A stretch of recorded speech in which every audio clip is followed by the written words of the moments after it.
मध्ये माझ्या प्रिय भाविकांनो, नाताळचा सण किंवा ख्रिसमस जसा जवळ येत राहतो तेव्हा नेहमीच देऊळ माता आपल्या समोर शुभवर्तमानातील एक सुंदर किंवा आपल्या कल्पना पलीकडला एक उतारा आपल्या समोर ठेवत असते.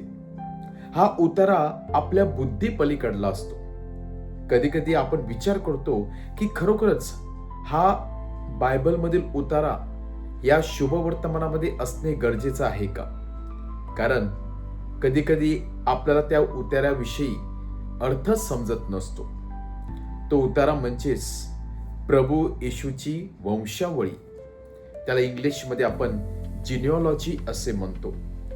की प्रभू येशू ख्रिस्त येईपर्यंत त्याचे पूर्वज कोण होते, तेथे किती पिढ्या होत्या, किंवा प्रभू येशू ख्रिस्ताच्या पूर्वीपासून प्रभू येशू ख्रिस्ताचा नातलग कोण होते, त्याविषयी आजचं शुभवर्तमान सांगत आहे. आणि हे लोकांचे नावे वाचत असताना कधी कधी आपल्याला त्याचा अर्थ पटत नसतो किंवा ते असून देखील नसल्यासारखं वाटत असते. परंतु असं सांगतात की प्रत्येक व्यक्तीला त्याचा पूर्वज फार प्रियकर असतात.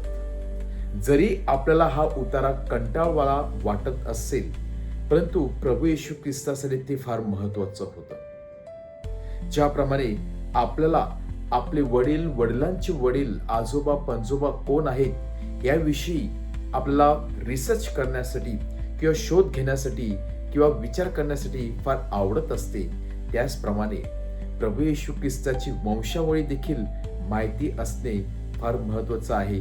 त्यासाठी आपण आनंदित असलो पाहिजे. आणि म्हणून हा उतारा आता कंटाळवाणा वाटण्याऐवजी आपल्याला अगदी उत्साहित केलं पाहिजे की खरोखरच प्रभू येशू ख्रिस्ताची वंशावळी का महत्वाची होती, का शुभवर्तमान प्रभू येशू ख्रिस्ताच्या वंशावळीला महत्वाचं स्थान देत आहे. कारण त्याला एकच कारण आहे, ते म्हणजे यहुद्यांचा राजा परमेश्वर ज्याने मानव रूप धारण केलेला होता. जे काही प्रवक्ताद्वारे परमेश्वराने भाकीत केलेलं होतं की कुमारी गर्भवती होईल, तिला पुत्र होईल, जो राजांचा राजा असणार आहे, तो दाविदाच्या कुळातून बाहेर निघणार आहे आणि जो यहुदी लोकांचाच नाही तर संपूर्ण जगाचं धारण करणार आहे.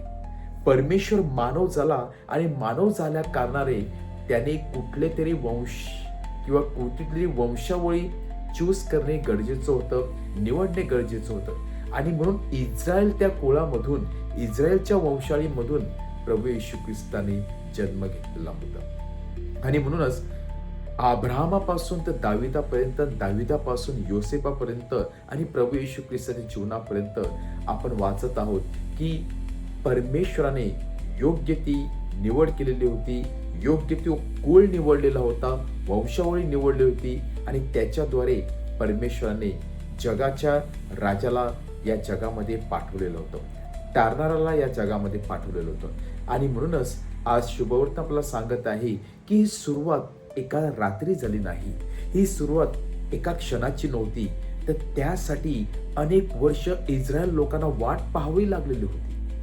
जे इस्रायल लोक इजिप्त देशामध्ये गुलामगिरीमध्ये तडफडत होते, त्या दिवसापासून परमेश्वरने काय सांगून ठेवलेलं होतं की एक दिवस तुम्हाला या पापाच्या गुलामगिरीतून सोडण्यासाठी राजांचा राजा येणार आहे. अनेक लाखो वर्षा अगोदर जी भविष्यवाणी केलेली होती ती आज प्रभू येशू ख्रिस्तामध्ये पूर्ण झालेली असताना आपल्याला किती आनंद वाटत असेल. आपल्याला किती जे आतुरतेने थांबलेलो होतो, ती आपली आतुरता आज पूर्णपणे रियालिटीमध्ये बदलताना आपण जेव्हा दिसत असते तेव्हा खरोखरच आपल्याला आनंद होत असतो. आज गुलामगिरीतून सोडवण्यासाठी प्रभू येशू ख्रिस्ताने इस्रायल वंशावळीची निवड केलेली आहे. ते इस्रायल लोकांना प्रभू येशू ख्रिस्ताने सत्याचा मार्ग दाखवलेला आहे. केवळ इस्रायल लोकांचीच निवड केली असे नाही, तर इस्रायल लोकांद्वारे परमेश्वराचं वचन, जे परमेश्वराने वचन प्रवक्ताद्वारे लोकांना दिले होतं, ते वचन आज जिवंत ठेवून प्रभू येशू ख्रिस्ताने संपूर्ण जगाला दाखवून दिलेला आहे की तो केवळ स्वर्गीय राजाच नाही, तर तो मनुष्य झालेला आहे, मनुष्यामध्ये राहिलेला आहे, मनुष्याद्वारे आलेला आहे आणि तो आपल्यामध्ये राहून आपल्यासारखा झालेला आहे. आणि तोच ख्रिसमसचा संदेश आपल्याला सांगत आहे. आणि म्हणून हीच वंशावळी देऊळ माता आज आपल्या समोर ठेवत आहे की परमेश्वर मनुष्य झालेला आहे.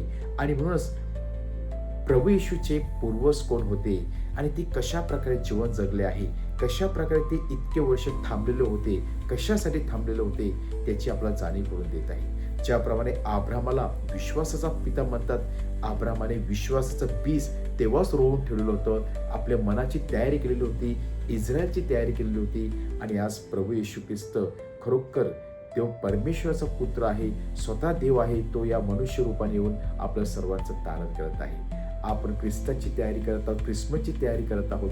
ख्रिस्ताने खरोखरच आपल्या हृदयामध्ये घर करावे, मानव होऊन परत एकदा आपल्या हृदयामध्ये येऊन आपलं जीवन बदलावं. म्हणून आपण आपल्या मनाची तयारी करूया, हृदयाची तयारी करूया आणि परमेश्वराकडे विशेष कृपा व शक्ती मागूया. आमेन.